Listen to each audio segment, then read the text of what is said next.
4e, séquence 1, texte 2. Le petit fût, partie 2.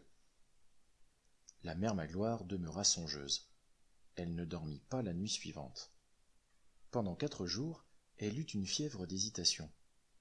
Elle flairait bien quelque chose de mauvais pour elle là-dedans, mais la pensée des 30 écus par mois, de ce bel argent sonnant qui s'en viendrait couler dans son tablier, qui lui tomberait comme ça du ciel sans rien faire, la ravageait de désir.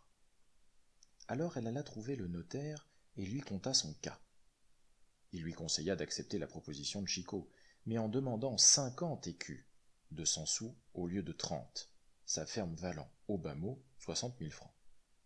Si vous vivez 15 ans, disait le notaire, il ne la paiera encore de cette façon que 45 000 francs.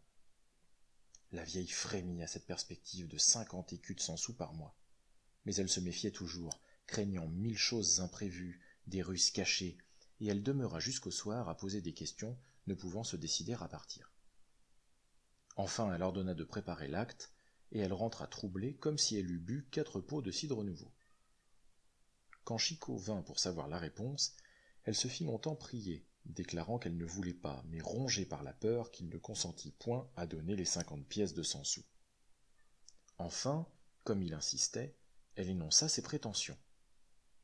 Il eut un sursaut de désappointement et refusa. Alors, pour le convaincre, elle se mit à raisonner sur la durée probable de sa vie. « Je n'en ai pas pour plus de 5 ou 6 ans, pour sûr. Me v'là sur les 73 et pas vaillante avec ça. L'autre soir, je crûme que j'allais passer. Il me semblait qu'on me vidait le corps, qu'il a fallu me porter à mon lit. » Mais Chicot ne se laissait pas prendre. « Allons, allons, vieille pratique, vous êtes solide comme le clocher de l'église, vous vivrez pour moins 110 ans. C'est vous qui m'enterrerez, pour sûr. » Tout le jour fut encore perdu en discussion. Mais comme la vieille ne céda pas, l'aubergiste, à la fin, consentit à donner les 50 écus.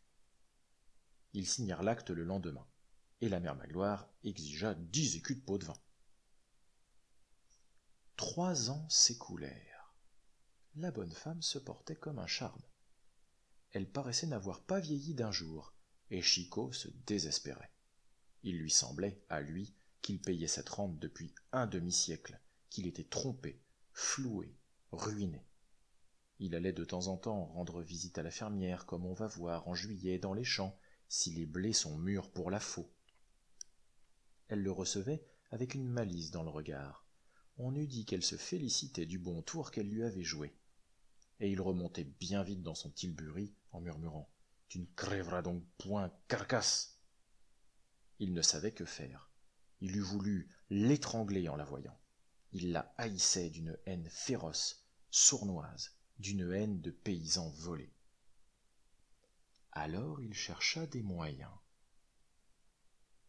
Un jour enfin, il s'en revint la voir en se frottant les mains, comme il faisait la première fois lorsqu'il lui avait proposé le marché. Et après avoir causé quelques minutes, « Dites donc, la mère, pourquoi que vous ne venez point dîner à la maison quand vous passez à Épreville? On en jase, on dit comme ça que je somme plus amis, et ça me fait deuil. Vous savez, chémé, vous ne paierez point, je suis pas regardant à un dîner, tant que le cœur vous en dira, venez sans retenue, ça me fera plaisir. » La mère Magloire ne se le fit point répéter, et le surlendemain, comme elle allait au marché dans sa carriole conduite par son valet Célestin, elle mit sans gêne son cheval à l'écurie chez maître Chicot et réclama le dîner promis.